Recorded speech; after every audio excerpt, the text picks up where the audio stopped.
जय हिंद फ्रेंड्स। तो हम पढ़ रहे थे कुछ कक्षा 9 की बुक के बारे में। कक्षा 9 की बुक जो कि राजस्थान का स्वतंत्रता आंदोलन और शौर्य परंपरा के नाम से जानी जाती है। तो चूंकि ये हमारी बुक कंप्लीट हो चुकी है, तो अब हम आ गए कक्षा 8 की बुक पर। कक्षा 8 की बुक पर जो कि हमारा राजस्थान के नाम से जानी जाती है ना। तो आज अपन बेसिकली कक्षा 8 की बुक पढ़ने वाले हैं जो कि हमारा राजस्थान के नाम से जानी जाती है। बच्चों की बुक है, बहुत छोटी सी बुक है, आसानी से अपन कंप्लीट कर लेंगे। मैं बहुत ज्यादा एक साथ नहीं पढ़ाऊंगी, क्योंकि अगर आसान बुक है तो अपन उसको आसान मान के पढ़े ना, अपने आप पे कॉन्फिडेंस फील करेंगे। हाँ, हम क्या करते हैं बेसिकली, देखो थोड़ा सा बताओ कि हम क्या करते हैं बेसिकली, कि जब चीजें बहुत ज्यादा आसान होती है ना, तो अपने आप को डिमोटिवेट करने की तैयारी कर लेते हैं। हम सोचते हैं कि हम तो इसको एक ही दिन में पूरा पढ़ लेंगे। और होता क्या है, एक ही दिन में सब याद तो रहता नहीं है हमें। देखो देखो याद करना चाहो तो ऐसे तो कुछ भी हो सकता है, लेकिन फिर भी अपन इतना सब एक बार में याद नहीं रख पाते, और फिर अपने आप को डिमोटिवेट करते हैं कि छोटी सी बुक नहीं याद नहीं रख पाए अपन।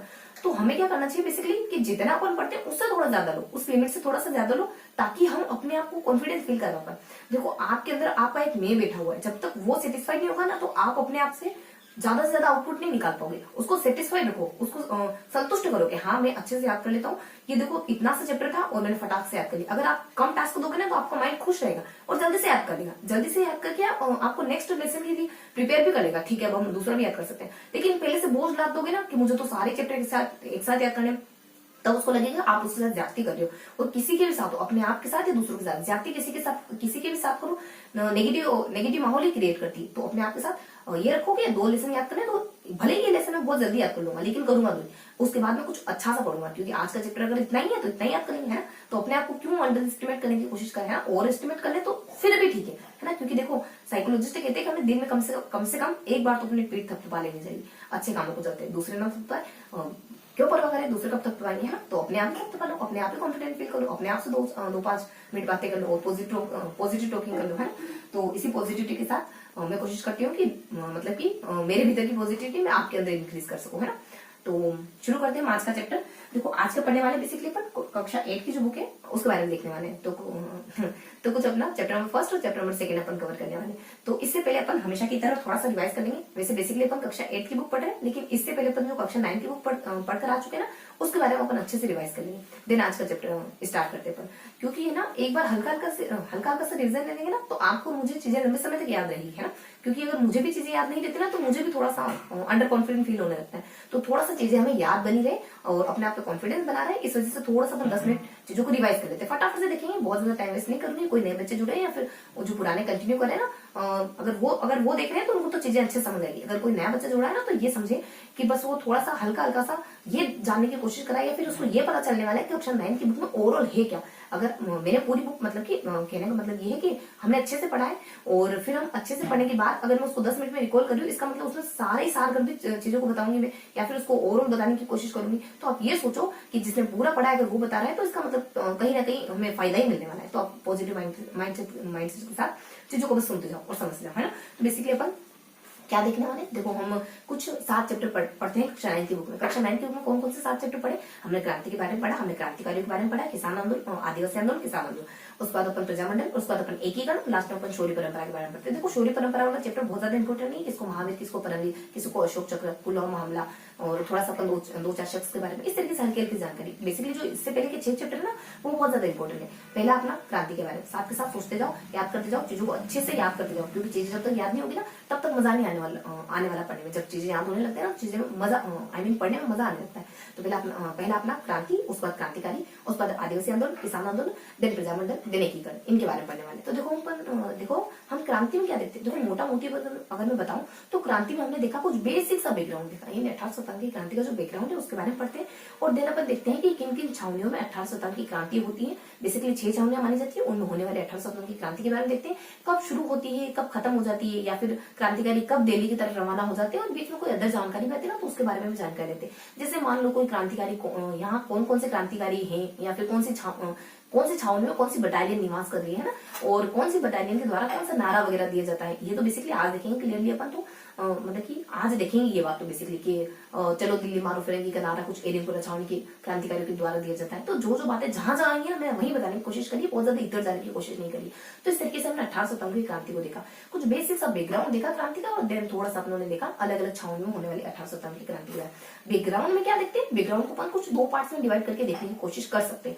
पहला तो कुछ मराठों के बारे में देखते हैं, देन कुछ अंग्रेजों के बारे में देखते हैं। यानी मराठा कैसे कैसे हमारे राजस्थान में एंटर कर गए, कैसे कैसे गुजरात में, कैसे कैसे मालवा में एंटर करते हैं, कैसे कैसे हमारे भारत में उन्होंने त्रासदी का समय फैला दिया मराठाओं ने, कैसे कैसे राजाओं को लूट रहे थे, कैसे कैसे परेशान कर रहे थे, कैसे कैसे वो राजस्थान में आते और राजस्थान के राजाओं के साथ किस तरीके से ट्रीट करते, कैसे उनको अनुमति देते, आप ठीक है आप 14 करोड़ स्वदेश मुक्त कर लेना शुरू कर दो लेकिन हमें परेशान मत करो। इस तरीके से कुछ मराठों की स्थिति के बारे में देखते हैं। दिन अपन आ जाते हैं अंग्रेजों के बारे में। अंग्रेजों में क्या देखते हैं, कैसे कैसे अंग्रेजों के साथ संधियां होती, उन संधियों का हमारे ऊपर क्या प्रभाव पड़ता है, किसानों के ऊपर, हमारे हमारे मतलब कि आम जनता के साथ साथ राजाओं के ऊपर क्या प्रभाव पड़ा, सामंतों के ऊपर क्या प्रभाव पड़ा, सैनिकों के ऊपर। इसके साथ कुछ कवि होते हैं जो हमें इस समय इस दरमियान मोटिवेट करने की कोशिश कर रहे होते हैं।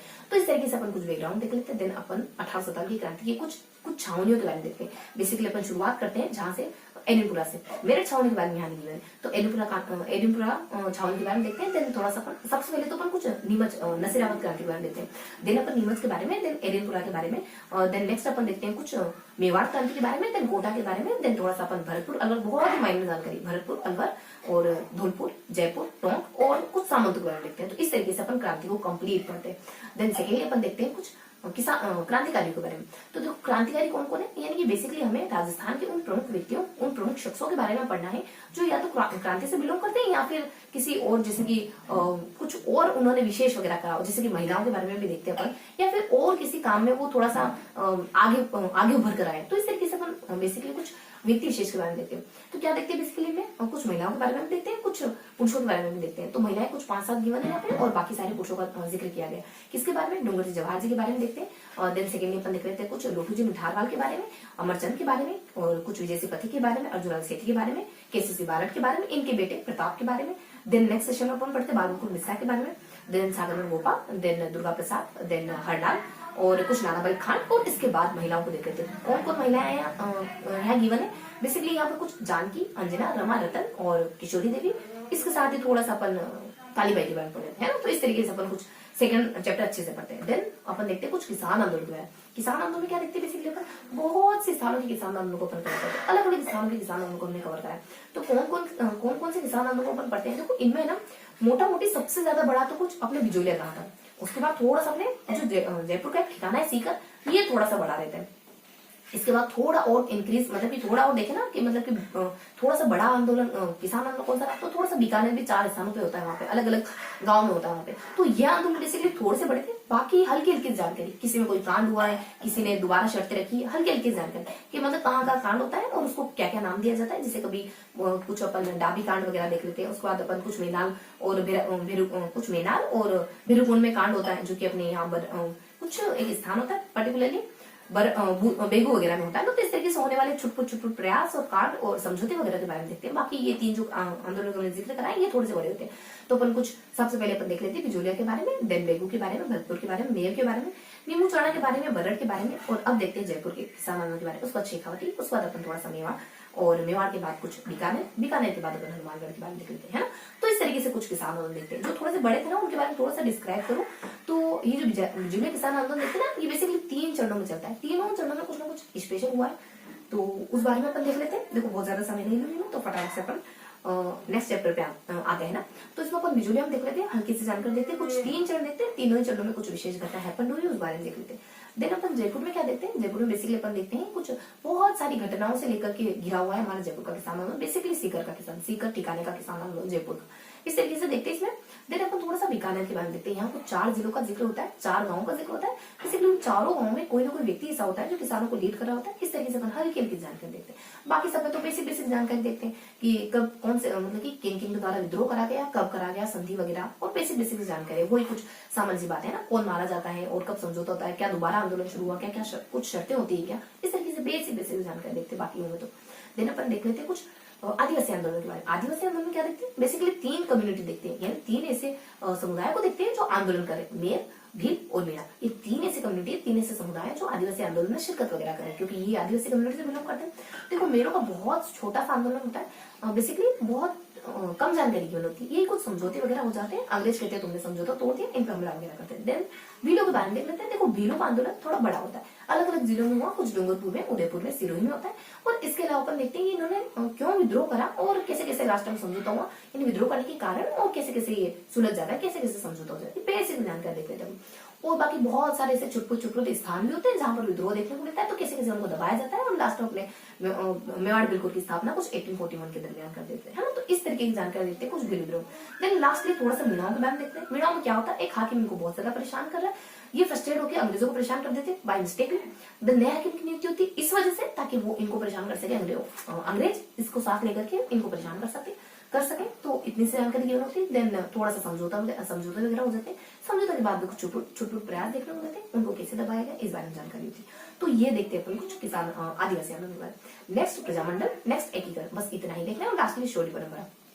प्रजामंडल में क्या देखते हैं, वही प्रजामंडल में क्या देखना, अलग अलग जिलों के प्रजामंडल आंदोलन के बारे में देखना था। इससे पहले थोड़ा सा बैकग्राउंड देखते हैं। बैकग्राउंड में क्या देखते हैं कि प्रजामंडल आंदोलन हम कैसे अचानक से मोटिवेट हो गए, हम प्रजामंडल आंदोलन की स्थापना करें। इसके पीछे बहुत सारी चीजें काम कर रही होती, बहुत सारी संस्थाएं हमारी अवेयरनेस काम कर रही होती है, बहुत सी ऐसी छोटी मोटी घटनाएं हुई जिसके चलते अवेयर हुए। कैसे अवेयर होते हैं, कुछ असहयोग आंदोलन से अवेयर होते हैं, राजस्थान सेवा संघ से अवेयर हुए, कांग्रेस कमेटी की स्थापना होने से अवेयर हुए, जब केसीसी बार ने चेतावनी का चुट्टिया लिखा तो इसको पढ़ करके हमें अवेयर। दयानंद सरस्वती ने जब आर्य समाज की स्थापना करी तो इसको लेकर के हम अवेयर। कुछ देश विदेश और परोपकार और राजस्थान समाचार, जब ये समाचार पत्रिकाएं प्रकाशित होने लगी तब हमारी अवेयरनेस जागी। तो इस तरीके से हमारी अवेयरनेस की कुछ बिंदु देखते हैं। उसके बाद होने वाले प्रजामंडल आंदोलन के बाद देखते हैं। तो कौन कौन से प्रजामंडल आंदोलन हमने देखे, तो बहुत से प्रजामंडल आंदोलन को अपन पढ़ लेते हैं। तो कौन कौन से प्रजामंडल देखते हैं अपन, और सबसे फर्स्टली अपन को जोधपुर, बीकानेर और देन अपन कुछ जैसलमेर, और इसके बाद जैसलमेर और मेवाड़ और कोटा, और इसके बाद अपन कुछ जैसलमेर के बाद कुछ बूंदी, जयपुर और अलवर, भरतपुर, धौलपुर, करौली, इनके बारे में देखते हैं। बेसिकली इन जिलों में होने वाले प्रजामंडल की स्थापना के बारे में देखते हैं। और इसके साथ हल्के से कुछ चरण वगैरह देखते हैं कि राजस्थान 3 चरणों में डिवाइडेड था इससे पहले, और इन तीनों चरणों में कोई ना कोई घटना विशेष हुई, और बाकी बचे कुछ प्रजामंडल जो कि अपने दक्षिणी राजस्थान से कोरिलेट करते हैं, प्रतापगढ़, डूंगरपुर, बांसवाड़ा और सिरोही वगैरह, यहाँ प्रजामंडल की स्थापना किसने करी, इतना ही देखते हैं। देन प्रजामंडल के बाद अपन एकीकरण पे आ जाते हैं। एकीकरण में क्या जानकारी लेते हैं अपन, देखो मे भी 10 से 15 मिनट होने हैं, तो फटाफट से अपन आज का सेशन शुरू करते हैं। आज का सेशन तो बहुत ही हल्का सा सेशन है, कुछ अपने 15-20 मिनट भी नहीं लगेंगे और आराम से कंप्लीट हो जाएगा। हाँ, तो क्योंकि क्रांति से जुड़ा हुआ है और कुछ एक थोड़ा सा कुछ फर्स्ट चैप्टर में कुछ 5-7 बिंदु है, उनको मैं सेकंड चैप्टर में गिवन कर दूंगी। और कुछ 18 सितंबर की क्रांति के नाम से अपना कक्षा 8 का सेकंड चैप्टर है। फर्स्ट चैप्टर तो हल्की सी जानकारी है जो अपन कोरिलेट करके पढ़ लेंगे, कुछ अलग से देखे तो देख लेंगे, या फिर अपन इसी के साथ सेकंड चैप्टर के साथ ही कोरिलेट कर देंगे। तो क्या देखते हैं अपन, देखो एकीकरण में क्या देखा, बेसिकली एकीकरण में क्या देखते हैं, वही 7 चरण, लेकिन 7 चरणों को यहाँ थोड़ा सा अलग से डिस्क्राइब किया, थोड़ा अलग तरीके से यूनिक वे में डिस्क्राइब किया। बच्चों की बुक है तो बच्चों को सेंटर रखे, यहाँ इसको पूरे लेसन को फ्रेम कराया गया ताकि बच्चों को अच्छे से समझ आए, है ना। तो बेसिकली हमारे अंदर भी बच्चा छुपा है, चीजें आसान होती है, चीजें आसानी से समझ आती है तो हमें भी अच्छा लगता है, तारीफ हमें भी अच्छी लगती है। तो अपने आप को मोटिवेट करा करो, अपने आप को कहा करो कि वेल डन, तुम बहुत अच्छे से कर सकते हो, आगे भी मतलब पहले भी बहुत अच्छे से कर रहे थे, थोड़ी बहुत गलती हुई तो अपने आप को माफ करने की हिम्मत रखा करो। कुछ गलती हो गई, मान लो आपने कुछ करने जा रहे थे और आपने 15 कुछ आप है ना, मान लो यूट्यूब पे आप कुछ अच्छा सा सर्च कर रहे थे, बाय मिस्टेक भी कहीं और भटक गए, तो अपने आप से कहो कि हाँ मैं थोड़ा सा डिस्ट्रैक्ट हो गया था, लेकिन अब नहीं होगा, और जो गलती हो गई सो हो गई, 15-20 मिनट में वेस्ट हो गए, लेकिन अब नहीं होने दूंगा। और नेक्स्ट जो आने वाला समय या फिर 1 घंटा 1.5 घंटा जितना भी मैं पढ़ने के लिए बचा उसको अच्छे से ईमानदारी से पढ़ूंगा, अपने आप के साथ भी लो एंड रहा करो, है ना। तो नेक्स्ट क्या देखते हैं अपन, तो कुछ एकीकरण के बारे में देखते हैं। एकीकरण में अपन 7 चरणों के बारे में देखते हैं। पहला चरण वही मत्स्य संघ के नाम से जाना जाता है, या दूसरा चरण राजस्थान संघ के नाम से, तीसरा चरण को यहाँ उदयपुर का विलय कहते हैं, तो उदयपुर के विलय के नाम से बेसिकली नाम तो संयुक्त राजस्थान होता है। फोर्थ वृहद राजस्थान हो जाता है। फिफ्थ, 6th, 7th ये 3 चरणों में जाते हैं। 5th में क्या होता है, मत्स्य संघ का विलय होता है। बेसिकली नाम तो इसका संयुक्त है, लेकिन यहाँ कहते हैं मत्स्य का विलय। और नेक्स्ट जो होता है वो भी अपने संयुक्त के नाम से जाना जाता है, लेकिन यहाँ कहते हैं सिरोही का विलय। लास्ट अपना नवनिर्मित राजस्थान के नाम से जाना जाता है, लेकिन यहाँ कहते हैं अजमेर का विलय। इस तरीके से विलय के मतलब कि सिखाने की कोशिश करें, बताने की कोशिश करें कि कैसे कैसे इनका विलय हो। क्या जानकारी देखते हैं, वही किसने इसके फर्स्ट चरण देखते हैं। और हाँ, इन 7 चरणों के अलावा थोड़ी सी जानकारी बोलते हैं। क्या जानकारी कि क्या इनसे पहले भी कोई प्रयास हो रहे थे क्या राजस्थान में एकीकृत कर रहे थे? हाँ बिल्कुल हो रहे थे। उदयपुर के राजा कर रहे थे और जयपुर के राजा कर रहे थे। उदयपुर के भोपाल सिंह के द्वारा और जयपुर के मान सिंह के द्वारा। यहाँ ये कुछ विटी कृष्णाचार्य की, यहाँ नीचे कुछ अपने विटी कृष्णाचार्य की मदद देते हैं, और ये कुछ मुंशी करके एक शख्स, बीएन कुछ मुंशी करके एक शख्स होता है, उसकी मदद लेते हैं और राजा को समझाने की कोशिश करते हैं हमें एकजुट हो जाना चाहिए, लेकिन कोई नहीं मानता। इन दोनों के प्रयास धरे के धरे रह जाते हैं। 7 चरणों के बारे में देख ले, क्या देखते हैं 7 चरणों में। देखो जो यही हम सामान्य से जानकर देखते हैं। पहले चरण की स्थापना कब होती है, कौन राष्ट्रों को, उपराष्ट्रों को, प्रधानमंत्री वगैरह बन जाते हैं, कौन से जिले वगैरह आते हैं, इस तरीके से जानते हैं। दूसरे में राजस्थान संघ में कौन कौन से जिले आते हैं, इसके बारे में देखते हैं। दक्षिण में आते हैं, हाड़ौती में आते हैं, कुछ अपने समतली मैदान के 3 जिले आते हैं, मैंने बताया था आपको, कुछ इस तरीके से जिले आते हैं। और यहाँ बांसवाड़ा के राजा का एक कोटेशन आता है कि मैं अपने डेथ वारंट सिग्नेचर कर रहा हूँ अगर मुझे विलय अधिकृत होना पड़ा राजस्थान में। तो फिर अपन थोड़ी जानकारी उदयपुर के विलय के पीछे एक लंबी दास्तान थी। यहाँ के राजा बिल्कुल शामिल नहीं होना चाहते, लेकिन अल्टीमेटली कुछ हैपेंड होता है और बेसिकली शामिल हो जाते हैं। फिर भी मुंह मांगी कीमत मांगते हैं, कुछ 20 लाख रुपए मांगते हैं, दे दी जाते हैं। राजकुमार का पद ताम्र इनको दे दिया जाता है, आजन्म इनको दे दिया जाता है। इस तरीके से कुछ होता है, कहते हैं कि थोड़ा सा रुक जाओ, कोटा कहते हैं थोड़ा रुक जाओ, उदयपुर भी आ रहा है, तो साथ ही साथ उद्घाटन करेंगे। कोटा साफ इनकार कर देता है, फिर भी उदयपुर का उद्घाटन तो होना ही था, तो कुछ 18 अप्रैल के दरमियान होता है। देन थोड़ा सा अपन व्रत राजस्थान में, व्रत राजस्थान के पीछे भी थोड़ी सी लंबी दास्तां रहती है। क्या दास्तां रहती है कि अपना कोई विभाग वगैरह होता है, कुछ देशी कुछ एक विभाग वगैरह होता है। ये बेसिकली कब से ही कह रहा होता है कि राज्यों को एक करो और राजस्थान की जो सारी रियासत है उसको जोड़ के एक करो। तो थोड़ा सा हमारे बीपी में इसके बारे में सोच ही रहे थे, हाँ कैसे कैसे हमें एक तो करना ही, लेकिन अचानक से सरदार पटेल उद्घोषणा कर देते हैं कि जयपुर जैसलमेर बीकानेर ये हमारे राज्य में राजस्थान राज्य में एकीकृत हो गए, जबकि हुए नहीं थे। बीपी में इनकी जिम्मेदारियां बढ़ गई कि अब उनको शामिल करना ही होगा, कैसे कैसे अपना काम कंप्लीट करते हैं। देन राजस्थान कुछ राजधानी की स्थापना और कोई अलग अलग विभाग बना देते हैं, जोधपुर को, बीकानेर को, भरतपुर को, कोटा को, अलग अलग विभाग, किसी को कृषि का, किसी को न्याय का, किसी को शिक्षा का, अलग अलग नियुक्त करते हैं। लाल शास्त्री 30 मार्च 1949 को प्रधानमंत्री बन के उभरते हैं। बस इतना लिखते हैं। विलय कैसे होता है मत्स्य का 15 मई को हो जाता है, और सिरोही के विलय के पीछे भी लंबी दास्तां होती है। गुजरात में चला जाता है नवंबर 1947 के अराउंड। लेकिन कैसे कैसे हमारे लाल शास्त्री प्रयास करते हैं, कैसे कैसे हमारे उदयपुर के कार्यकर्ता सरदार पटेल जब भाषण देने के लिए, जवाहरलाल नेहरू जब भाषण देने के लिए आते हैं, तब उनसे कहते हैं, गुहार लगाते हैं, वो कहते हैं पटेल से, और कैसे कैसे हमें सिरोही मिलता है। यहाँ पूरा नहीं मिला, लास्ट चरण में आके, चौथे चरण में आके हमें पूरा सिरोही जो गुजरात चला गया था, बम्बई चला गया था, वो भी मिल जाता है। और कुछ अजमेर है लास्ट में, हरिभाऊ उपाध्याय की सरकार हो जाती, कहती कि नहीं मिला, नहीं मिलना हमें तो राजस्थान में, लेकिन इनकी बात की बिना कदर करते हुए, नाफरमानी करते हुए राजस्थान में मिला लिया जाता है। इसलिए कैसे कैसे तालुका और कुछ सुनेन टप्पा, ये इलाका में चौथे चरण मिलता है। तो 4 चीजें मिलती है, अजमेर, जयपुर, तालुका और सुनेन टप्पा। तो इस तरीके से हमने एकीकरण के बारे में देख लिया। फोर्थ चैप्टर किससे जुड़ा, फोर्थ क्या अपना नेक्स्ट चैप्टर 7 चैप्टर किससे जुड़ा। देखो 7 चैप्टर तो बहुत ही आसान सा चैप्टर है, ये कुछ छोटे नंबर से जुड़ा, यानी कुछ सोल्जर्स के बारे में, कुछ सैनिकों के बारे में जानकारी, किनको महान चक्र मिला है, किनको परमवीर चक्र मिलता है, किनको अशोक चक्र मिलता है, इसके बारे में देखते हैं। उसके बाद राजस्थान में किसको कीर्ति चक्र मिला, इसके बारे में देखते हैं। थोड़ा सा पुलवामा हमला देखते हैं, और कुछ 2-4 व्यक्तियों का नाम जीवन है, अलग से थोड़ा सा अदर जानकारी करके पढ़ लेते हैं, जिसमें अपन प्रदीप हो गया, अरुणा हो गया, और अमृता वगैरह हो गया, और प्रताप जोरावर के बारे में हल्की हल्की सी इन्फॉर्मेशन देते हैं। इस तरीके से अपन कुछ 7th चैप्टर को पढ़ते हैं ना। तो आज के चैप्टर बात देते हैं, बेसिकली आज क्या पढ़ने वाले 18 सितंबर की क्रांति। तो 8th में क्या क्या गिवन है, देखो बहुत थोड़ा सा समय लगता है। तो 18 सितंबर की क्रांति में इसमें क्या गिवन है कक्षा 8 की बुक में हमारे राजस्थान में, देखो इसमें सिर्फ और सिर्फ यहाँ कारण गिवन है, और कुछ ना कुछ स्थानों पर जो 18 सितंबर की क्रांति है, उन्हें जो 6 छावनियां मानी जाती है, उन छावनियों को यहाँ बताया गया। और थोड़ा सा बस यहाँ छावनियों में थोड़ा सा अच्छी बात ये बताएगी कि एक सारणी गिवन है, जिसमें बताया गया कि इन छावनियों का मुख्यालय क्या था, इन छावनियों में कौन कौन सी रेजिमेंट या कौन कौन सी टुकड़ियां निवास करती थी, है ना। ये थोड़ा सा इसमें एडिशनल थोड़ा सा सारणी बना करके अच्छे से बताया गया। देन फर्स्ट चैप्टर है, उसमें हल्के से कुछ 4 पॉइंट होते हैं, तो उन 4 पॉइंटों पर थोड़ा सा सेपरेट देख लेंगे। तो वो जानकारी, बेसिकली ये सारी जानकारी अपन पहले भी पढ़ चुके हैं, लेकिन सिर्फ और सिर्फ मैं वो पॉइंट्स गिवन करूंगी, वो पॉइंट्स बताऊंगी जो अपन पहले नहीं पढ़े, है ना। इससे पहले अपन नहीं पढ़े, बाकी वापस से जो पढ़ लिया उसको वापस से दोबारा लिखना, दोबारा आपको बताना है ना, तो आपका और मेरा यही समय वेस्ट होगा। तो अपन थोड़ा सा मैनेज करते हुए टाइम को फटाफट से पढ़ते हैं। चूंकि बुक कक्षा 8 की, तो उसी अकॉर्डिंग हम पढ़ेंगे। जो पिकअप करने लायक बातें हैं वो सारी अपन अच्छे से पढ़ेंगे, कुछ फैक्ट यहाँ बहुत अच्छी गिवन है। तो बिना देरी के आज का सेशन शुरू करते हैं। आज के सेशन में क्या देखते हैं बेसिकली, तो देखो आज के सेशन में कुछ हल्के से जानकारी लेते हैं अपन। तो देखो आज का जो चैप्टर है, थोड़ा सा अरेंज कर लू मैं, थोड़ी सी परेशानी होगी।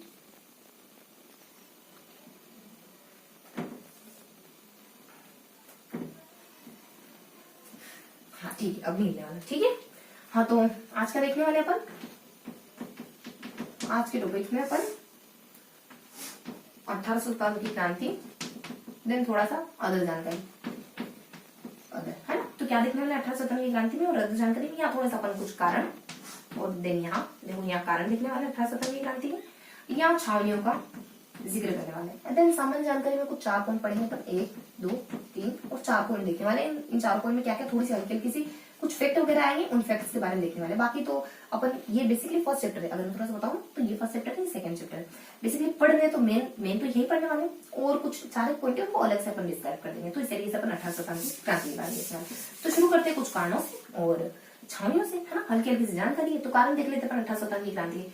तो 1857 की क्रांति के कारण, देखो कारण क्या थे, देखो यहाँ कारण थे कुछ आंतरिक मामले में हस्तक्षेप करना, और उत्तराधिकारी संघर्ष, उत्तराधिकारी मामले में भी हस्तक्षेप करना, और साथ ही साथ कुछ हल्का सा बता देते हैं कि आर्थिक मामलों में हस्तक्षेप वगैरह करना, सामंतों को परेशान वगैरह करना, आम जनता को परेशान करना। तो कैसे कैसे राजा को परेशान करते, आम जनता को करते, सामंतों को करते, तो तीनों को परेशान करे। राजा को या तो उत्तराधिकारी मामले में हस्तक्षेप करें या आंतरिक मामले में हस्तक्षेप करें। और आर्थिक इलाका यानी आर्थिक एरिया पर भी धाव बोल रहे हैं, तो इस तरीके से हम परेशान हो रहे हैं। उत्तराधिकारी कारण देख लेते हैं। उत्तराधिकारी कारण देखो, मैं थोड़ा सा ऊपर से बता दूं कौन कौन परेशान हुआ। उत्तराधिकारी मतलब कि उत्तराधिकारी मामले में इंटरफेयर कर रहे हैं। कहाँ के मामले में इंटरफेयर कर रहे हैं? कुछ अपने ना एक मेवाड़, मारवाड़ और हाड़ौती के मामले में इंटरफेयर कर रहे हैं।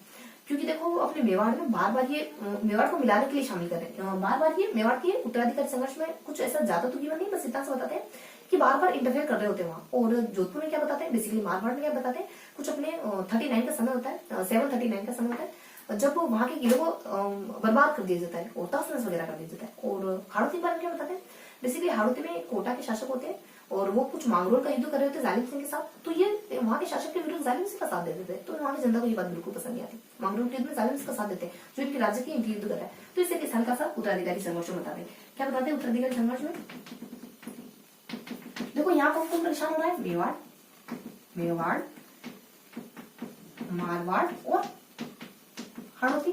तो यहाँ बेसिकली अपने 739 में जोधपुर के किलों को तहस नहस कर देते हैं।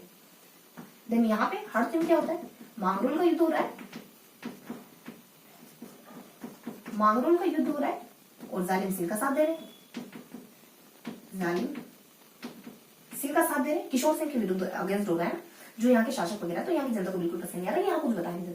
देन थोड़ा सा अपन देख लेते हैं उत्तराधिकारी काल के बाद कुछ आंतरिक मामले, सॉरी है ना।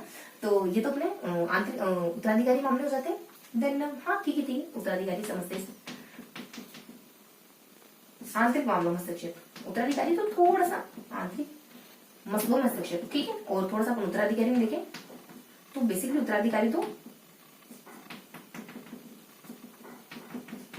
क्या हो रहा है, कुछ मेवात प्रदेश में और थोड़ा सा अपने वागड़ में देखते हैं। तो देखो मेवात में क्या देखते हैं, मेवात और वागड़। मेवात में अलवर भरतपुर कुछ 1826 का समय होता है, 1826 जब अलवर और भरतपुर यहाँ पे किसी अवयस्क व्यक्ति को बिठा दिया जाता है। और यहाँ वागड़ में बांसवाड़ा होता है। बांसवाड़ा के राजा को, बांसवाड़ा के शासक को ये क्या हटा दिया कि कुछ बांसवाड़ा के कुछ एक शासक होते बलवंत सिंह करके, उनको हटा देते कि आप तो अल्पवयस्क को, और यहाँ अल्पवयस्क को बिठा देते। ये कुछ घटना है अपने 1844 की, बस इतना सा बताते हैं। देन अपने कुछ आम जनता के बारे में बताइए। राजा लोग परेशान हो गए दोनों ही मसलों में, और सामान्य जनता परेशान थी। तो उनकी परेशानी कहाँ दिखती है, उनकी खुशी दिखती है जब डूंगर जी जवाहर जी लूटते हैं अंग्रेजों को। डूंगर जी और जवाहर जी और एक लोठू जी निठारवाल, वही जो इनकी मदद करते हैं आगरा के लिए छूट कराने में। लोठू जी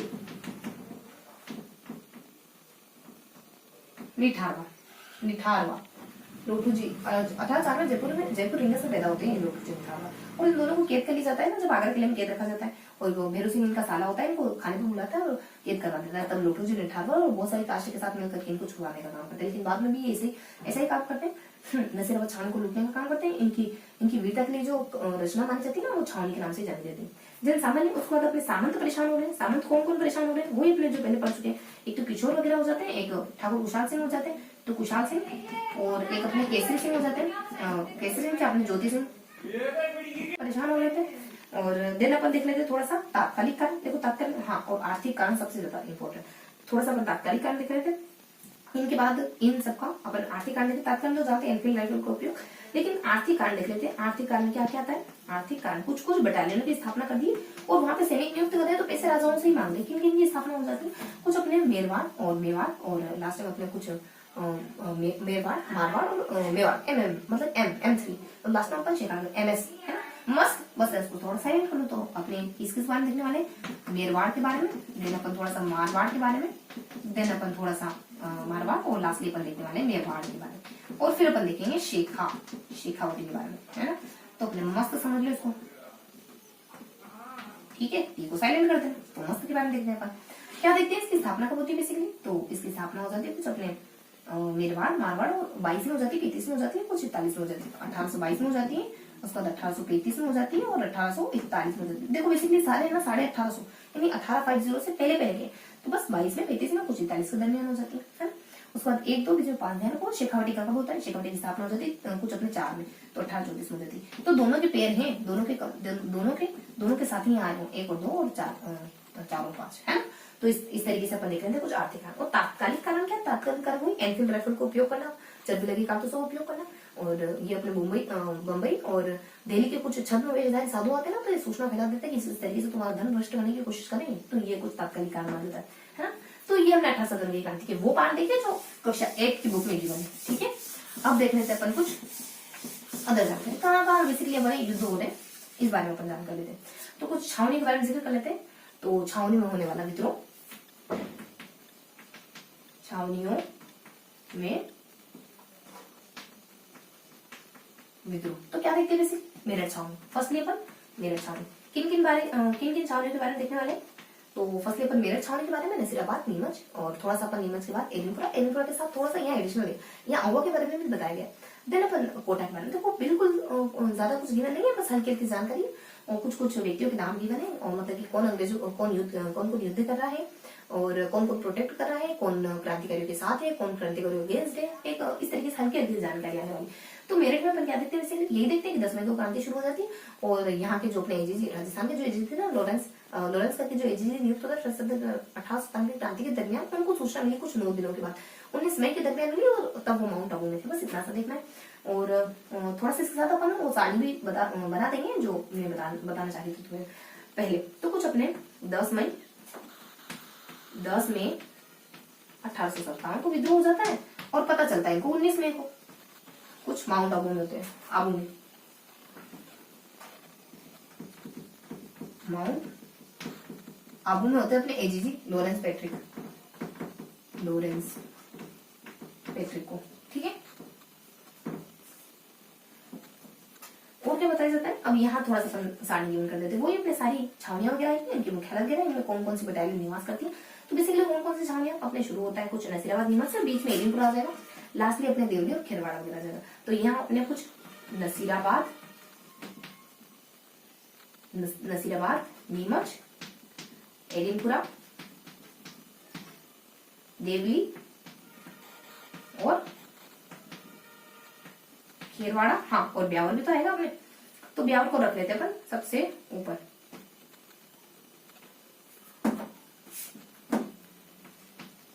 ब्यावर तो बेसिकली 6 छावनियां थी। कब शुरू होती क्रांति, तो यहाँ आपने कुछ 10 मई 1857 को क्रांति शुरू हुई थी ना, तो ये थोड़ा सा अपने सेपरेट है। हाँ, तो इसमें क्या देखते हैं अपन बेसिकली, चलो रफ कर ही देते हैं, आपको थोड़ा स्पष्ट नहीं दिखेगा ना वाला। तो यहाँ बता देते अपन 10 मई 1857 को क्रांति होती है। ये मेरठ में हल्की हल्की जानकारी थी। अब अपन थोड़ा सा सारणी बता दें, तो क्या होता है कि इनके मुख्यालय कहाँ है, ब्यावर का कहाँ है, अजमेर में, जानते हैं अपन। और कौन सी रेजिमेंट है यहाँ पे, 15वीं बंगाल, वही जो सबसे पहले विद्रोह करती है। इनको लगता है कि 15वीं रेजिमेंट को लगता है कि ये जो सारी तैयारियां हो रही है हमारे मेरठ के भाइयों के खिलाफ पूरी जगह नसीराबाद में तैनात होते हैं। यहाँ अपने हाँ 15वीं पहले नसीराबाद में थी, पता 15वीं छावनी पहले 15वीं बंगाल नेटिव पहले नसीराबाद में थी, नसीराबाद में मौजूद थी, लेकिन इनको ना इन पे शक वगैरह करा जाता है, इनको ब्यावर भेज दिया। नसीराबाद अजमेर में थी, लेकिन ब्यावर भेज दिया शक करके इनको। और वहां पे भी क्या देखते हैं कि तैयारियां हो रही है कुछ, तो इनको लगता है शायद हमारे भाई होंगे, यानी मेरठ के क्रांतिकारियों को दबाने के लिए क्रांतियां हो रही, तो इन पर शक करा। और वहां जो तैयारियां देखते ना, कुछ ऐसे कारण है जो इनके मन में विद्रोह के अंकुर बीज डाल देते हैं। अंकुर मतलब कि ऐसे बीज डालते हैं जो पहले से थोड़े बहुत अंकुरित थे, और वो विशाल पौधे और पेड़ के रूप में तब्दील हो जाते हैं, और कैसे कैसे हमारे 1857 की क्रांति के फल के रूप में दिखाई देते हैं उनको। तो कुछ ब्यावर है, अजमेर है, और 15वीं बंगाल नेटिव इन्फेंट्री, और थोड़ा सा नसीराबाद की इसका मुख्यालय कहाँ होता है, तो नसीराबाद का मुख्यालय ब्यावर का अपने अजमेर में, और नसीराबाद अपने जोधपुर में। नसीराबाद का पर्टिकुलरली अपने नीमच का तो होता है ग्वालियर में। देखो इसका नसीराबाद का अपने कहाँ होता है, नसीराबाद का अपने जोधपुर, या फिर कुछ अपने, हाँ जोधपुर, नसीराबाद का अपने एलिनपुरा का होगा यार जोधपुर। तो चलो एक मिनट थोड़ा सा स्किप रखो। तो नीमच का कहाँ होता है अपने मुख्यालय, ग्वालियर। लेकिन यहाँ नसीराबाद में कौन सी अपने सैनिक छावनी टुकड़ी वगैरह रहती, तो नसीराबाद में अपने होती ना कोई जोधपुर लीजिए,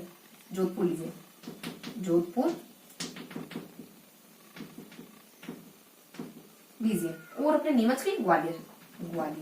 कौन सी यहाँ पे अपने कुछ मालवा, क्योंकि मालवा का इलाका है, और मेवाड़ रेजिमेंट पास में पड़ता है मेवाड़, तो मेवाड़ रेजिमेंट। और थोड़ा सा अपन एलिनपुरा के बारे में देख लेते हैं। एलिनपुरा में क्या देखते हैं अपन, बेसिकली अपन एनपुरा में देख लेते हैं।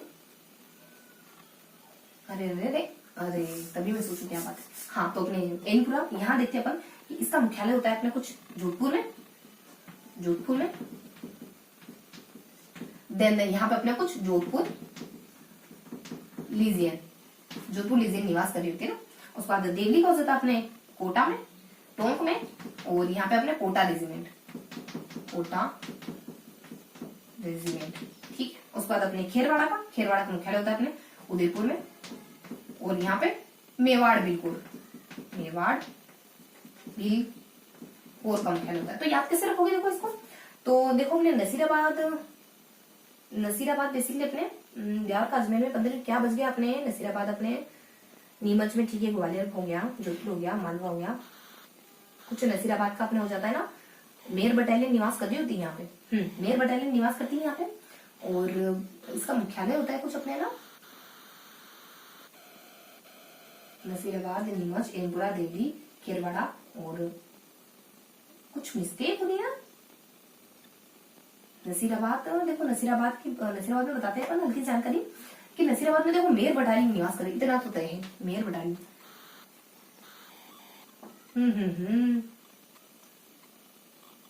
नसीराबाद का अजमेर, और यहाँ मेर बटालियन, और नसीराबाद में हाँ समझ गए। तो यहाँ देखो थोड़ा सा, हाँ, तो अपने नसीराबाद में रहती है ना 15वीं बंगाल नेटिव इन्फेंट्री, ये होती है अपने नसीराबाद में। और ब्यावर में बनी अपने मेर रेजिमेंट है, मेर, अरे थोड़ा सा मैंने, हाँ, तो मेर रेजिमेंट है ना, तो ये निवास कर रही होती है। और ब्यावर का मुख्यालय अपने अजमेर में, नसीराबाद का भी अजमेर में होता है, ब्यावर का अपने कुछ तो वो इसको थोड़ा सा है ना स्कीप रखो, है ना, थोड़ा सा कंफ्यूजन की स्थिति क्रिएट हो गई मे भी। और हाँ, ये अपने ये ध्यान रखो, ठीक है। तो ब्यावर अपने अजमेर में है, नसीराबाद का अपने मुख्यालय नसीराबाद का अपने, चलो ठीक है, इसको है ना थोड़ा स्किप रखो, नेक्स्ट सेशन में आपको क्लियर करती हूँ। तो ब्यावर का अजमेर में होता है, मेर रेजिमेंट निवास करती है। इसको तो अपन पहले भी पढ़ चुके हैं कि ब्यावर में मेर रेजिमेंट की स्थापना हो जाती है, ब्यावर में और ब्यावर अजमेर में, और इसका समय काल भी गिवन होता है कुछ 1922 के दरमियान मेरवाड़ बटालियन की स्थापना हो जाती है। मेरवाड़ बटालियन की स्थापना हो जाती है, मेरवाड़ बटालियन की स्थापना होती है। और ये इसका है ना एक प्रमुख केंद्र के रूप में जाना जाता है ब्यावर अजमेर। देन नसीराबाद का मुख्यालय देखो भी ध्यान नहीं आ रहा, लेकिन 15वीं बंगाल नेटिव इन्फेंट्री यहाँ होती है। नीमच का ग्वालियर होता है, और मालवा और मेवाड़ रेजिमेंट यहाँ निवास कर रही थी। एनपुरा जो कि अपने जोधपुर, तो जोधपुर लीजियन निवास कर रही थी यहाँ। देवली अपने टोंक में पड़ता है, तो टोंक ही, और कौन सी रेजिमेंट रहती है, कोटा, तो जस्ट उल्टा करो, टोंक है तो कोटा का तो है ना, कोटो हो जाएगा, मतलब कोटा हो गया। खेरवाड़ा, उदयपुर और मेवाड़ बिल्कुल की स्थापना कब होती है, 1841 में हो जाती है, ठीक है। इसको थोड़ा सा स्किप रखेंगे, नेक्स्ट सेशन में आपको क्लियर करती हूँ मैं, है ना। अगर आपको पता हो तो आप कमेंट में बेझिझक बता सकते हैं, है ना। तो इसे अपन कुछ छावनी के बारे में पढ़ लेते हैं। अब क्या देखते हैं अपन, अब हल्की सी इन्फॉर्मेशन देख लेते हैं अलग अलग जगह की छावनी के बारे में, कि उनमें विद्रोह कब कब हुआ और कैसे कैसे विद्रोह दबा, और आगे क्या क्या कंडीशन। अरे ठीक है, अब अपने मेरठ के बारे में तो पढ़ लिया। अब इसके बाद अपन नेक्स्ट छावनी के बारे में पढ़ा है ना। तो आपको ना 1 मिनट बस वेट करना होगा, मे बी आप कहीं नहीं जाओगे, यहीं बैठे रहोगे, बस 1 मिनट को है।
हाँ, तो अब क्या पढ़ना है अपने को, तो मेवाड़ के बारे में देख लिया अपने, मेरठ के बारे में देख लिया। अब मेरठ की में हमने थोड़ा सा मेरठ के बारे में तो पढ़ लिया है। अब अगली छावनी के बारे में पढ़ लेते हैं।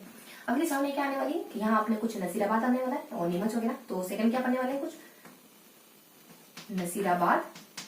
देखो नसीराबाद में क्या बताते हैं, विद्रोह कब होता है वो अपन पहले से जानते हैं। विद्रोह यहाँ कुछ 28 मई के दरमियान हो जाता है।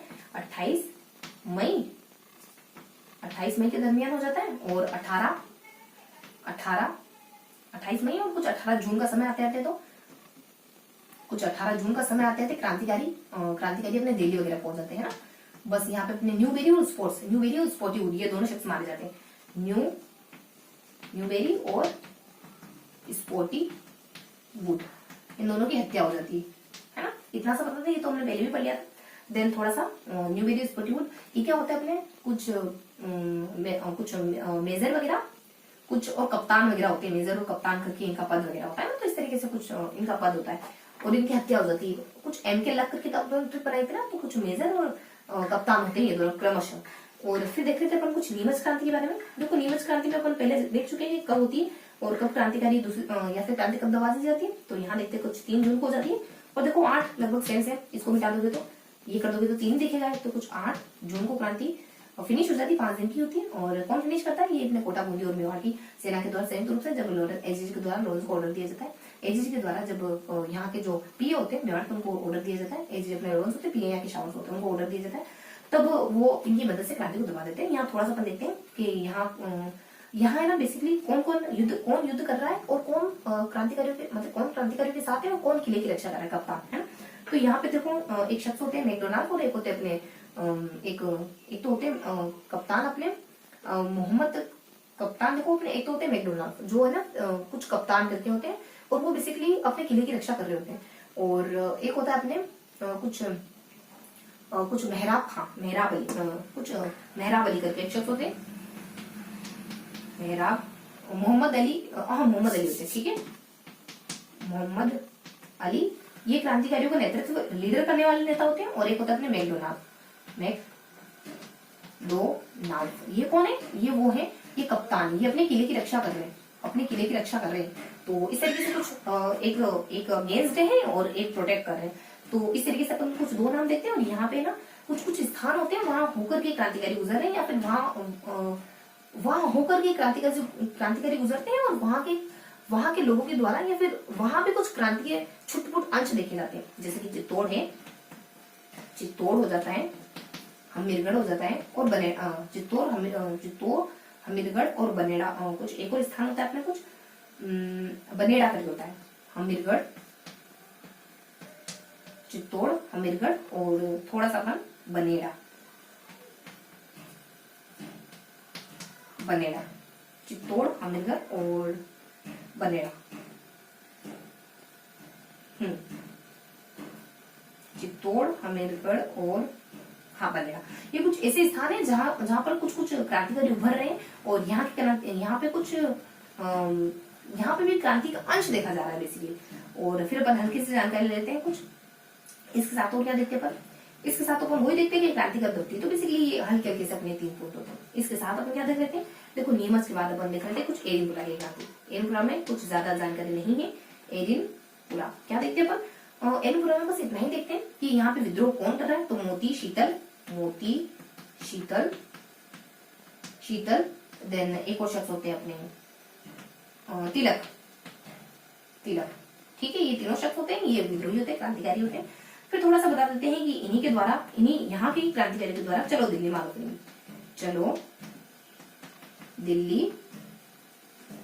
मारो फिरंगी का नारा दिया जाता है, नारा बुलंद करा जाता है। तो इस तरीके से अपन नसीराबाद में देखते हैं। इस तरीके से अपन नसीराबाद, नीमच और एरिनपुरा के बारे में देखते हैं। क्या देखते हैं, ये क्रांति कब शुरू हुई, कब खत्म हुई, कब क्रांति का दिल्ली चलेगा, न्यूबेरी स्पोर्टिवुड मारे जाते हैं, हत्या कर दी जाती है। और इसके साथ देखो अपने पहले पढ़ा था कि कुछ 2 शख्स और मारे जाते हैं। न्यूबेरी स्पोर्टिवुड तो हार्डी और लोग करके 2 शख्स और होते हैं, वो भी मारे जाते हैं। उनको बेसिकली ना कुछ घायल वगैरह कर दिया जाता है यहाँ की क्रांति को। देन नीमच में क्या देखते हैं, क्रांति 3 जून को शुरू होती है और 8 जून को दबा दी जाता है लॉरेंस के आदेश पर। शावर्स दबा देते इसको, कुछ स्थानों की मदद लेते हैं, कुछ शासकों की मदद लेते हैं। देन थोड़ा सा देखते हैं कि यहाँ पे जो क्रांतिकारी के साथ होते हैं वो अपने मोहम्मद अली होते हैं और जो अपने किले को प्रोटेक्ट करने का काम हो रहे हैं वो मैकडोनाल्ड है। दोनों एमएम से हमीर और चित्तौड़, हमीरगढ़ और बनेड़ा, यहाँ पर भी क्रांति का अंश देखा जा रहा है। और एरिनपुरा के बारे में देखते हैं। एरिनपुरा में क्या देखते हैं अपन, और फिर अपन है ना नीमच के क्रांतिकारी अपने अलग अलग स्थानों से होकर गुजरते हैं। यहाँ पर क्रांति का अंश देखा जाता है। नीमच के क्रांतिकारी कहाँ से होकर दिल्ली आगरा पहुंचते हैं उस बारे में देख लेते हैं। तो कहाँ से होकर गुजरते हैं, यही अपने कुछ कुछ है ना 4 स्थानों से ऊपर गुजरते बेसिकली। सबसे पहले अपने भीलवाड़ा का शाहपुरा आ जाता है, देन थोड़ा सा अपने कुछ नीमच वगैरह आ जाता है एमपी का, और निम्बाहेड़ा, सॉरी अपने राजस्थान से बिलोंग करने वाला निम्बाहेड़ा, और देन थोड़ा सा अपन देखते हैं कुछ देवली टोंक, और निम्बाड़ा जो अपने चित्तौड़गढ़ जिले में, तो भीलवाड़ा, चित्तौड़, टोंक, और देन ये अपने आगरा दिल्ली में पहुंच जाते हैं। तो यहाँ अपने भीलवाड़ा, चित्तौड़ और फिर अपने टोंक, और देन अपने आगरा दिल्ली, फिर अपने दिल्ली में पहुंच जाते हैं यहाँ से होते होते। तो बीसीटी और बीसीटीडी बस ऐसे ध्यान रखो। तो यहाँ क्या देखते हैं अपन, तो शाहपुरा पहुंचते हैं तो वहाँ के राजा के द्वारा रसद सामग्री वगैरह उपलब्ध कराई जाती है। चित्तौड़ निम्बाड़ा पहुंचते स्वागत सत्कार किया जाता है, देवी टोंक पहुंचते हैं, और देन लास्ट में कुछ अपने दिल्ली में पहुंच जाते हैं, आगरा दिल्ली में पहुंच जाते हैं। तो इस तरीके से देखते हैं, और इनको ज्यादा कुछ गिवन नहीं। मोती, शीतल और तिलक ये जो है वो एंटी कुछ क्रांतिकारियों को साथ देने वाले व्यक्ति, और चलो दिल्ली मारो फिरंगी का नारा एलिपुरा के क्रांतिकारियों के द्वारा ही बुलंद कराया जाता है। तो ये देख लेते हैं अपन कुछ हल्की सी जानकारी इन सब के बारे में। अब क्या देखना था अपने को, अब थोड़ा सा देखना था अपने को आउवा की क्रांति। देखो मैंने कहा था ना कि आउवा की क्रांति में थोड़ा सा ज्यादा इन्फॉर्मेशन, मतलब कि आउवा की क्रांति बेसिकली इससे पहले अपन लेनी पड़ी आउवा की, और देखो कोटा के बारे में तो एक नाम हो गया, तो बेसिकली अपन थोड़ा सा आउवा की क्रांति के बारे में देख लेते हैं। तो पहले आउवा क्रांति, इसमें क्या देखते हैं, इसमें इतना ही देखते हैं, कुछ 2 युद्ध होते हैं 8 सितंबर को 18 सितंबर को। युद्ध किन किन के बीच में इतना देखते हैं अपन, और बस 2 युद्धों का जिक्र करते हैं कि वो युद्ध किन किन के बीच में होते हैं, कब होते हैं, क्या नाम होता है उनका, किस मतलब कि कब हुए, किन किन के बीच हुए, और किस स्थान पर होते हैं, बस इतना ही देखते हैं। तो देखो ये होता है अपने 8 सितंबर 1857 को होता है, 18 सितंबर 57 को जाता है। दूसरा हो जाता है कुछ 18 सितंबर और कुछ 1857 को जाता है। कहाँ होता है, ये बेसिकली पाली में होता है, और पाली के भी कुछ बिठोट नाम के स्थान पे, पाली बिठोट। और थोड़ा सा अपन देख लेते हैं, ये होता है बेसिकली अपना कुछ एक चेलावास करके एक स्थान होता है, वहां चेलावास। बेसिकली किन किन के बीच में हुआ ये युद्ध, तो अगर थोड़ा सा देखें ना तो किन किन के बीच में होता है ये युद्ध, थोड़ा सा इसको मैं नीचे लिख देती हूँ, है ना। कुछ 18 सितंबर 1857 को और चेलावास। तो बेसिकली किन किन के बीच में हुआ ये जो फर्स्ट युद्ध है ना, तो ये राजा अंग्रेज प्लस क्रांतिकारियों के विरुद्ध हो रहा है। ये यहाँ के एक अंग्रेज अधिकारी और बाकी हमारे क्रांतिकारियों के मध्य हो जाता है। तो किन किन के बीच में युद्ध चल रहा है यहाँ पे, तो यहाँ देखो थोड़ा सा अपन देख लेते हैं। तो राजा में मतलब अंग्रेजों में कौन है, तो एक कप्तान करके होते हैं अपने, एक कुछ देखो कप्तान हितकोड़, तो कप्तान हितकोड़ होते हैं उनके बीच वो प्लस तख्त सिंह, जोधपुर के जो राजा है ना तख्त सिंह वो। और यहाँ कौन है, यहाँ पे कुछ परगने हैं और कुछ ठिकाने हैं उनके क्रांतिकारी। देखो कौन है अपने, कुछ ए से कुछ 2-4 नाम आते हैं और गर्ड करके आ जाते हैं। तो ए मान लो किसी को संबोधित करे हो, गर्ड। कौन कौन है, ए से आउवा है, आलिया है, और कुछ अपने आसोप वगैरह, और जी से अपने गुलर वगैरह, और से कुछ रूढ़ावास, और फिर अपने घर एल से आ जाता है कुछ, एल से अपने लांबिया वगैरह। तो ये है अपने, है ना। तो देखो नाम ध्यान रखोगे, लिखना होगा। तो यहाँ पर देखिए तो कुछ आउवा है, तो मैं कहाँ लिखूँ इसको, यही लिख देते हैं ना। आउवा आ जाता है, आउवा है, फिर अपने आसोप है, आसोप वगैरह, फिर आलिया,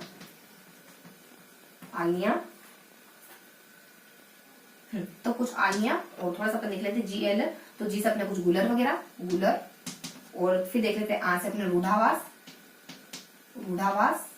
और लास्टली अपन देखते हैं लांबिया। ये ठिकाने होते हैं बेसिकली। और यहाँ युद्ध किस किस के बीच में हो रहा है,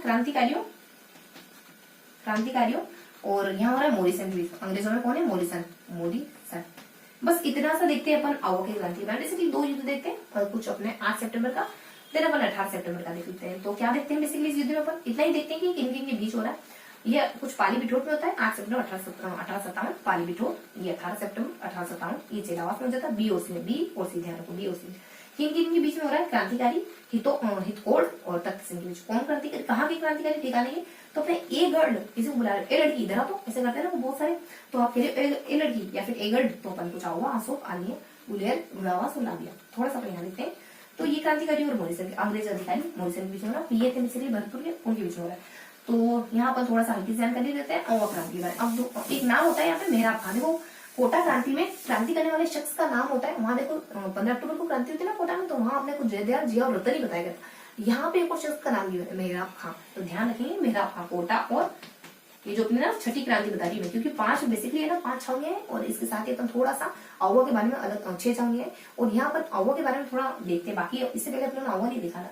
तो कोटा में मेहराब खां को और जिक्र है कि मेहराब खां यहाँ कोई व्यक्ति होते हैं, वो भी क्रांतिकारी होते हैं, मेहराब खां, बस इतना ही देते। बाकी तो अपन पहले पढ़ चुके 15 अक्टूबर को होती है, बस इतना ही गिवन है कि 15 अक्टूबर को मेहराब खां क्रांतिकारी होता है, बस एक लाइन है, तो अपन पहले पढ़ चुके हैं। बाकी तो और अब क्या देख लेते हैं अपन, तो इस तरीके से बेसिकली हमने कुछ जो दूसरा चैप्टर था ना उसको अच्छे से रिवाइज कर लिया। थोड़ा सा अपन जो पहला चैप्टर में तुम कह रही थी ना कि कुछ 4 पॉइंट पढ़ेंगे, उसके बारे में डिस्कस कर रहे थे। तो फर्स्ट तो अपन देख लिया क्रांति के कारण, थोड़ा सा अपन क्रांति के कारण देखते हैं और थोड़ा सा अपन अलग अलग छावनियों में होने वाली क्रांति देखते हैं। अब थोड़ा सा अपन सेकंड चैप्टर को शुरू कर देते हैं, जो अदर जानकारी करके हमने पढ़ा था उसमें कुछ 3-4 बातें गिवन है, अच्छी बातें गिवन है कुछ कि कुछ फर्स्टली बता दी जाता है कुछ 1711 का समय, 1728, देन 1726 का समय क्रमशः। देखो यहाँ कुछ मेवाड़ में मराठे एंटर कर जाते हैं। देखो मैं लोकेशन से बता दी थोड़ा सा, मेवाड़ के नीचे क्या आपने डूंगरपुर और बांसवाड़ा में मराठे एंटर कर जाते हैं। यहाँ 26 में अपने हाड़ोती में कोटा और बूंदी में मराठे एंटर कर जाते हैं। बस उनकी एंट्री के बारे में बताया। देन क्यों एंटर करें, क्योंकि 1720 में अटक कटक की नीति अपना ली थी इन्होंने। 20 में अटक से कटक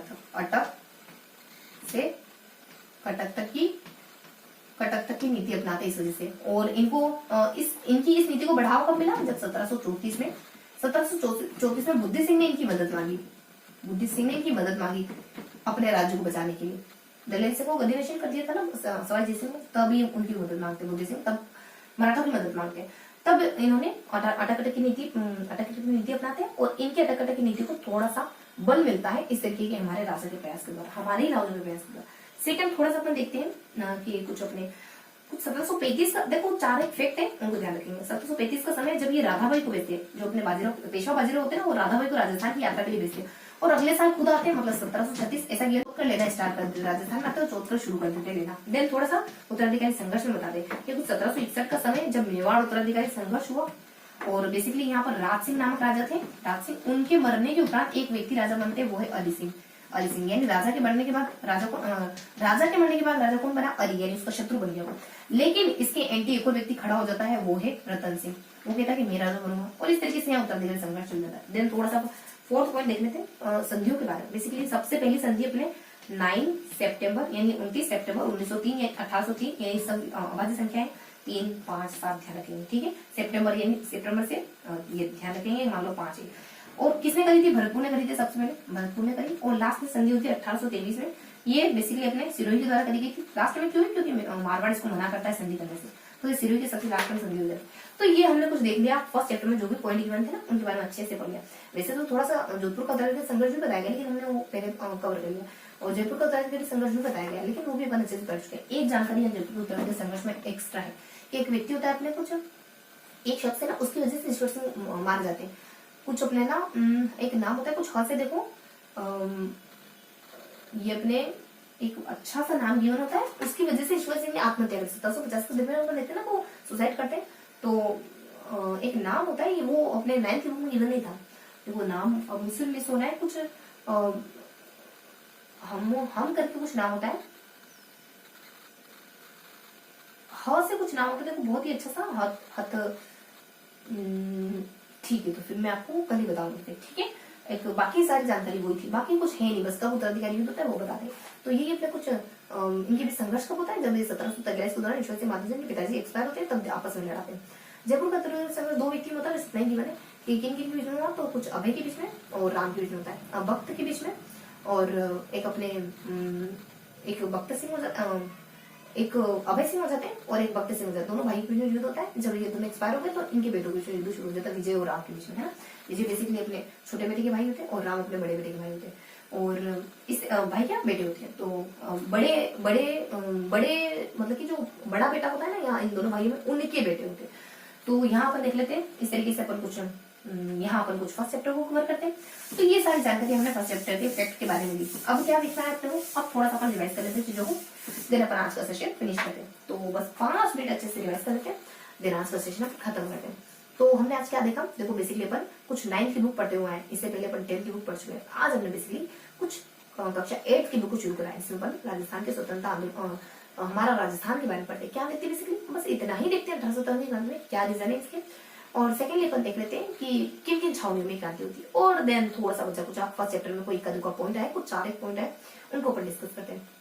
क्या देखते हैं, क्या कारण है, कुछ कारण देखते हैं अपन 1859 की क्रांति के। कुछ हल्के हल्के से 5 कारण है। जीवन आंतरिक मामलों में हस्तक्षेप करना, उत्तराधिकारी, सामंत वगैरह और आम जनता वगैरह, सामंत वगैरह, आर्थिक मामले वगैरह और ये कारण तो अपन जानते हैं। कुछ तात्कालीन कारण तो अपन जानते हैं। किस किस के मामले में उत्तराधिकारी संघर्ष में हस्तक्षेप करते हैं कुछ अपने हाड़ौती में और मेवाड़ में और अपने मारवाड़ में और हाड़ौती में। मेवाड़, मारवाड़ और हाड़ौती में करते हैं। मेवाड़ में बार बार इंटरफेयर कर रहे हैं। यहाँ अपने कुछ 739 का समय जब किला ध्वस्त वगैरह कर दिया। हाड़ौती में जालिम सिंह जो कि मांगरोल के युद्ध में राजा का एंटी था, अंग्रेजों ने इसका सपोर्ट करा, जनता नाराज होगी। ये अपन उत्तराधिकारी में देखते हैं। सेकेंड अपन थोड़ा सा देख लेते हैं कुछ ये आंतरिक मामले में देखते हैं, उत्तराधिकारी में देख लेते हैं। सेकेंड अपन उत्तराधिकारी में कहाँ का इंटरफेयर कर रहे हैं, मेवात में कर रहे हैं और वागड़ में कर रहे हैं। वागड़ में यहाँ के राजा कुछ बांसवाड़ा के कुछ एक बलवंत सिंह बांसवाड़ा के अपने बलवंत, देखो बांसवाड़ा के बस ही होते ना, कुछ बलवंत सिंह करके होते ना बांसवाड़ा के अपने अरे देखो बांसवाड़ा के राजा यहाँ बलवंत सिंह में भी देखो ब से ही कुछ बांसवाड़ा के अपने वक्त से, ठीक है। तो कोई बांसवाड़ा के शासक होते हैं, उनको कहते हैं कि आप नाबालिग हो और इस तरीके से हटा दीजिए। कुछ 1844 का समय होता है। अलीवरपुर में कुछ 1826 का समय होता है जब दोनों जगह ना नाबालिगों को बिठाया जाता है। नाबालिग शासक की नियुक्ति कर दी जाती है ताकि इनडायरेक्टली ये शासन कर सके, इस तरीके से इन्फॉर्मेशन। देन थोड़ा सा देखते हैं सामंत कैसे परेशान है, आम जनता कैसे परेशान है। जब जनता इतनी फ्रस्ट्रेट होती, डोंगरी जवाहर जी और लुथुर जी निठारवन इनको लूटते हैं तब खुश होती बहुत ज्यादा। सामंत एक अपने केसी सिंह वगैरह और दूसरे अपने किशोर सिंह भी सामंत है, बेसिकली अपने उदयपुर से बिलोंग करने वाले, बिहार से बिलोंग करने वाले। एक अपने ज्योति है जो कि अपने कहाँ से बिलोंग करती है, सुदुम्बर, और ज्योति बिलोंग करती है अपने कुछ देखो अपने किशोर सिंह ये अपने उदयपुर के और ये अपने सुदुम्बर से और कोठारिया के सामंत होते हैं अपने बेसिकली। तो मेवाड़ के सुदुम्बर अपने मेवाड़ में पड़ता है, तो ये अपने किशोर सिंह हो जाते हैं और सेकेंडली अपने हो जाती है ज्योति सिंह। ये दोनों ही सामंत है। सामंत इस तरीके उदाहरण देके बता रहे कि सामंत भी यहाँ बहुत ज्यादा परेशान है। देन थोड़ा सा आम जनता देखते हैं। कुछ आर्थिक कांड देखते हैं। आर्थिक कांड में कुछ स्थापना करवा दी गई, वही अपने M3 है ना। तो कुछ मेरवाड़ अपने यहाँ कुछ मेरवाड़ है, कुछ उसके बाद अपने मारवाड़ है, कुछ मेवाड़ है। तो स्थापना कब होती है, क्रमशः 22 और कुछ 35 और देन अपने कुछ लास्ट में कुछ 41 में होती है। थोड़ा सा अपन शेखावटी की स्थापना भी देखते हैं। शेखावटी ब्रिटेन की कुछ 34 में हो जाती है ना। तो अपने क्रमशः बन गया 1-2 करके और 4-5 करके, ठीक है। इस तरीके से अपन देखते हैं इनकी स्थापना करी लेकिन पैसे राजाओं से ले रहे थे। तो ये बेसिकली कारण है। एनफील्ड राइफल तो कारण नहीं सी। उसके बाद छावनी के बारे में देखते हैं। छावनी में क्या इन्फॉर्मेशन देते हैं कि किन किन छावनियों में बेसिकली 1857 की क्रांति देखी है। मेरठ में देखी है, नसीराबाद, नीमच और इसके साथ अपन आउवा पढ़ते हैं। यहाँ पे नसीराबाद नीमच के साथ अपन एरिनपुरा पढ़ते हैं। एरिनपुरा के साथ यहाँ आउवा भी देखते हैं। दोनों अपने मारवाड़ की ठिकाने। तो आउवा के बारे में देखते हैं। लास्ट में अपन कोटा में एक नाम देखते हैं बस। क्या देखते हैं इन क्रांति के बारे में। मेरठ में क्रांति 10 मई को हुई, लेकिन पता चला 19 मई को जब ये आउवा में घूम रहे थे। मेरठ में कुछ माउंट आबू इलाके में सैर सपाटा कर रहे थे लोरेंस, है ना, तब पता चला। थोड़ा सा अपन सारणी भी देखते हैं। क्या देखते हैं सारणी में, थोड़ा सा अपन निकले नसीराबाद, नीमच और बीच में अपन कुछ एरिनपुरा देखते हैं। उसके बाद अपन देख लेते हैं देवली और खेरवाड़ा के बारे में और इसके साथ अपन ब्याज भी देखते हैं। तो कहाँ कहाँ इनकी मुख्यालय वगैरह, कौन कौन से रेजिमेंट वगैरह, इसके बारे में देखते हैं। देखो इतना तो अपन जानते ही है कि जो अपनी एरिनपुरा क्रांति थी, 15वीं बंगाल नेटिव इन्फेंट्री जहाँ करती थी। इसका मुख्यालय कहाँ है, एरिनपुरा का मुख्यालय अपने कुछ एरिनपुरा बेसिकली है ना नसीराबाद। देखो यही अपना कंफ्यूजन हुआ है। तो नसीराबाद को मैं डेट बताती हूँ। उसके बाद कुछ 15वीं बंगाल नेटिव इन्फेंट्री यहाँ रहा कर रहती थी। नीमच का ग्वालियर में अपने दोनों एमपी में कौन रहता है, मेरवाड़। नीमच में अपने कुछ एक मालवा, क्योंकि अपने मालवा में पड़ता है, तो मालवा और मेवाड़ क्योंकि समीप पड़ता है, इसके नजदीकी है, पड़ोसी। तो मालवा और मेवाड़ रेजिमेंट यहाँ रहा कर ली। देन थोड़ा सा अपन देवली के बारे में बताया। देवली टोंक में, तो टोंक में इसका मुख्यालय और टोंक उल्टा कर दो, कुछ कोटा रेजिमेंट निवास करी थी। और खेरवाड़ा में बेसिकली उदयपुर में पड़ता है। उदयपुर में तो मेवाड़ बिल्कुल ही आएगा, तो मेवाड़ बिल्कुल वगैरह।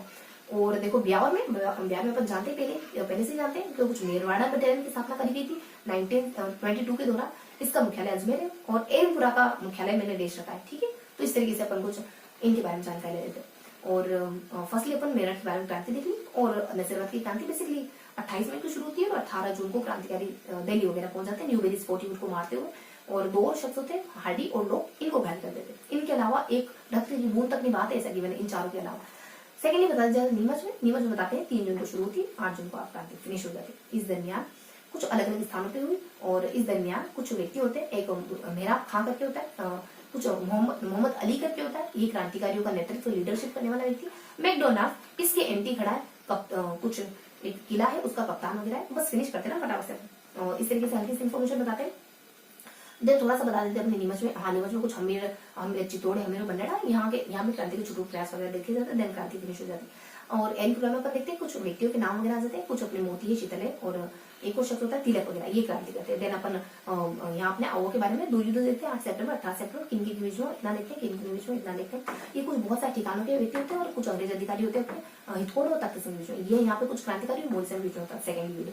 देन अपन कोटा में एक नाम देख लेते हैं, कुछ अपने मेहराब खां करके, जो एक और क्रांतिकारी गिवन है जो पहले हमने नहीं पढ़ा। उसके बाद कुछ 4 पॉइंट देखते हैं फर्स्ट चैप्टर में, ये हमने सेकंड चैप्टर में सिलेक्ट अच्छे से। और यहाँ अपने फर्स्ट चैप्टर में कौन कौन से पॉइंट है, कुछ 4 हल्के हल्के पॉइंट है। फर्स्ट पॉइंट गिवन करते हैं, कुछ फर्स्ट पॉइंट बताते हैं कुछ 11, 28, 26 और कुछ अपने ना